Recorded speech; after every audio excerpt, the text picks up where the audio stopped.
Hi and welcome to EV Adventures Rob. I want to show you today how to take these awful fingerprints off of your pilot panel without changing a bunch of settings. First of all, you go to Settings, then to Displays. Let's go there. Displays, and then Displays and Accessibility. You'll see Screen Cleaning Mode.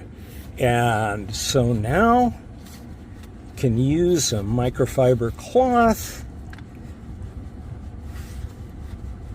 Isn't going to be the best cleaning job, maybe? Okay.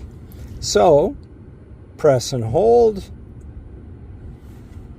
and you're back to a clean screen.